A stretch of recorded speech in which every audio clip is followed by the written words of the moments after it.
एक तरफा मोहब्बत है या उधर से भी पैगाम आ रहा है? हाँ, आप कह सकते हैं कि एक तरफा इश्क भी है। यही वजह है कि मैं उन जमातों को जिन्होंने कल तक मेरे सीने पे खंजर घोंपा है, मेरे जीते हुए लोगों को छीन लिया, जिन्होंने खरीद लिया, बहका दिया जिन्होंने, उसके बावजूद भी हमने प्रपोजल दिया है। नीतीश कुमार ने कई बार भाजपा को तलाक दे दी, फिर उसे एक ही साथ दोनों एक साथ बैठे हुए हैं। तो अपने गरेमान में भी उनको झांकना चाहिए। दूसरे के जिनका घर शीशे का हो, दूसरे के घरों पर पत्थर फेंकने से पहले 1000 बार उनको सोचना चाहिए। अब बलियावी साहब को समझना चाहिए कि वो एनडीए के माइनॉरिटी कमीशन के चेयरमैन हैं या बिहार माइनॉरिटी कमीशन के चेयरमैन, फैसला करना पड़े। लिंचिंग हो रही है, टोपियां उछाली जा रही है, दाढ़ियां नोची जा रही हैं, बेटियों के नकाब फाड़े जा रहे हैं।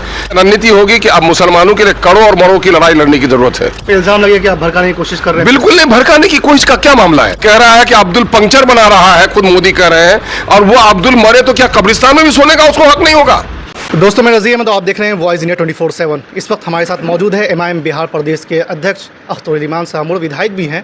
दोस्तों, आपको बता दें कि इस वक्त जो चर्चा चल रही है बिहार के अंदर, जो है महागठबंधन से कहीं ना कहीं एमआईएम पार्टी अलायंस करना चाह रही है। ये जो मोहब्बत है, ये एक तरफा है या दो तरफा है, इसी की जानकारी लेने के लिए हम जो है एमआईएम बिहार प्रदेश अध्यक्ष के साथ आए हुए हैं। क्या जानकारी है सर?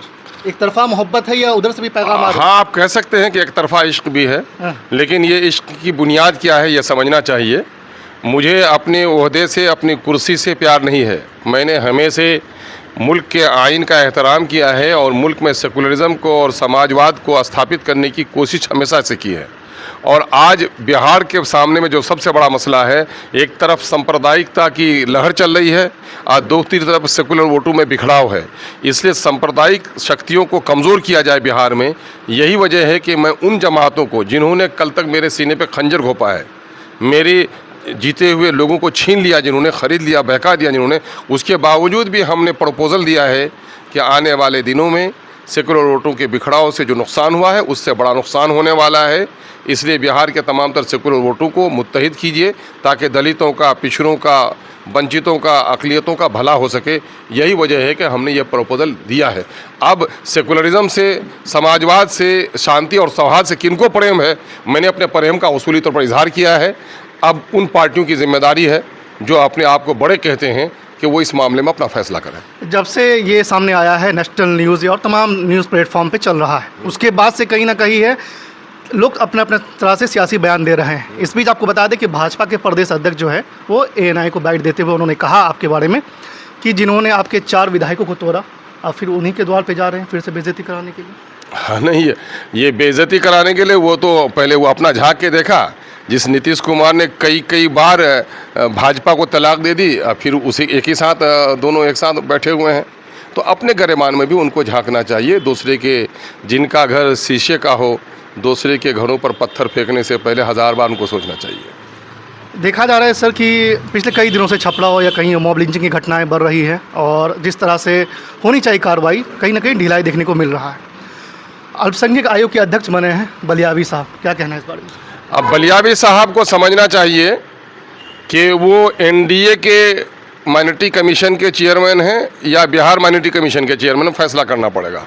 ये एक आलिम दीन है, मैं उनके आलिमाना हैसियत का एहतराम करता हूँ और जदयू में जब तक वो रहे मैं उनसे काफ़ी इख्तलाफ रखता रहा। लेकिन चलिए, अभी मैं साफ कहना चाहता हूँ आपके ज़रिए से कि बिहार में नहीं पूरे मुल्क में मुसलमानों के साथ जो सितम ज़रीफ़ी हो रही है, ये मॉब लिंचिंग हो रही है, टोपियां उछाली जा रही हैं, दाढ़ियां नोची जा रही हैं, बेटियों के नकाब फाड़े जा रहे हैं, एक तरफा तौर पर मुसलमानों पर खौफ कायम करने की एक नापाक कोशिश चल रही है। और ऐसे वक्त में बिहार में जब नीतीश कुमार जी ने कहा था कि मैं C³ यानी कम्युनलिज्म से, करप्शन से और क्राइम से कोई समझौता नहीं करूँगा, लेकिन यहाँ करप्शन की तो गंगा बहती है, नीतीश साहब रोक नहीं सके और अफसरशाही का नंगा नाच हो रहा है जिनको वो खुली आंखों से देख रहे हैं। दूसरा मामला है कम्युनलिज्म का। तो जब से नीतीश कुमार बैठे हैं ऑफिशियल कम्युनलिज्म बढ़ा है और दूसरी तरफ ये है कि अब खुलकर मैदान में भी आ गया है।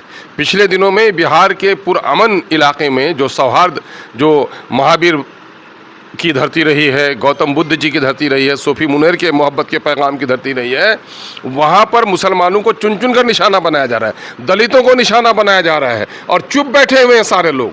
पिछले महीने में 3 वाक़यात हुए मुसलमानों के साथ और जाकिर कुरैशी की मॉब लिंचिंग हुई छपरा में, और इत्तेफाक से मैं जब छपरा गया था तो मौलाना बलियावी साहब भी उस रोते बिलखते हुए बाप और माँ से मिलकर लौट रहे थे। अब उस रोते बिलखते हुए फैमिली को जो उसने आंखों से देखा है, अब उनके लिए इंसाफ की घड़ी है कि आप कोई कमज़ोर नहीं हैं कि आप मनाजाते बेवा पढ़ेंगे। अब आप एक जिम्मेदाराना ओहदे पर बैठे हैं, उनको फैसला सुनाना चाहिए, उनको खबरगिरी करनी चाहिए। इश्तियाक के सीने पर जो गोली चली साहबपुर कमाल में, अरमान जो बच्चा कुचल कर मार डाला गया जो दुल्हिन बाज़ार में, और इस तरह के बेशुमार जो मुसलमानों के साथ शरारतें हो रही हैं। आज भी खबर आ रही है कि मोतिहारी में एक शख्स की मॉब लिंचिंग हुई। अब हकीकत वाक़या क्या है, इन तमाम तर मामलात में उनको अब सबूत पेश करना है। आया इंसाफ पसंद है या गद्दी से उनको मोहब्बत है, ये उनके इम्तिहान की घड़ी है। Sir, all India Muslim personal law board की तरफ से और मौलाना खालिद सैफुल्लाह रहमानी की तरफ से कल एक चिट्ठी आई, और चिट्ठी में लिखा हुआ है कि एक पोर्टल जो है वो लॉन्च किया गया है वक्फ कानून को लेकर। किस तरह देख रहे हैं इस चीज़ को? नहीं, मैं कहा कि जब सुप्रीम कोर्ट में मामला चल रहा है उसके बाद भी इस तरह से। देखिए, वक्फ के इस काले कानून के ताल्लुक से दो तीन चीज़ें हमारे सामने वाज़ेह हो रही हैं। एक तो पहले इस कानून को बनाया ही गया है, हिंदुस्तान में कानून बनाने का हक है मुक़न्नना को, लेजिस्लेचर को, लेकिन जो भी कानून साजी होगी वो दस्तूर और आइन की रूह में होना है ना। तो दस्तूर और आइन के रूह के ख़िलाफ़ है कि मुसलमानों के मजहबी मुरासिम को, मुसलमानों के मजहबी वरासत, मजहबी अमानत को ये लूटने की कोशिश हुकूमत कर रही है। मुसलमानों की कमेटियों में गैर मुसलमानों को दाखिल करना, और जो इमलाक इनके शरई एतबार से, दीनी एतबार से वक्फ किए गए हैं, इसको ग़स्ब करने की नीयत। और मुसलमानों को चूँकि मजहबी हुकूक़ हासिल हैं आइन में, है ना, उनके कारोबार के हुकूक़ हासिल हैं, उनको आइन की रूह से उनको अपने इदारे चलाने के हुकूक़ हैं, तो मजहबी आज़ादी पर भी इस पर ज़रब पड़ती है और आइन के रूह के ख़िलाफ़ है, और मुसलमानों के मजहबी हुकूक़ के ख़िलाफ़ है। और तीसरा मामला ये है कि सुप्रीम कोर्ट ने इस काले कानून के ख़िलाफ़ जो आइन के रूह के मुताबिक फ़ैसला दिया है कि औक़ाफ़ पर तावक्ते के कोई कदम हुकूमत नहीं उठाएगी इन्हीं मैदानों में तब तक के फ़ैसला न हो जाए। 17 अप्रैल में हिदायत की गई थी, लेकिन अभी कई दिन पहले ख़बर सुना हूँ कि उम्मीद पोर्टल को इसने जारी कर दिया है और 6 तारीख से रजिस्ट्रेशन का ऐलान किया है। इसके माने ये हुकूमत ये समझ रही है कि सुप्रीम कोर्ट की भी कोई हैसियत नहीं है।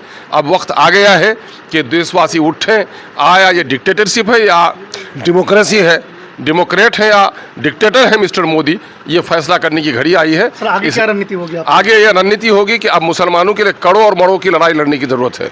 चूँकि इन्होंने तलाक़ का मामला, तलाक़ कानून ऐसे ही बनाया, बाबरी मस्जिद का फ़ैसला भी हमसे छीना गया और हमने अदालत के फ़ैसले पर का एहतराम किया, जबकि अदालत के फ़ैसले में कहीं भी ये बात नहीं आई है कि ये ज़मीन बाबरी मस्जिद की नहीं थी, दूसरे की थी।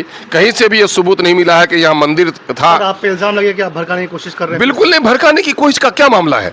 मैं ये कह रहा हूँ कि हर आदमी अपने नाक तक पानी बर्दाश्त करता है, नाक से जब ऊपर हो जाए तो माँ ने भी अपने बच्चों को अपने पैर के तले डालकर अपनी जान बचाई है।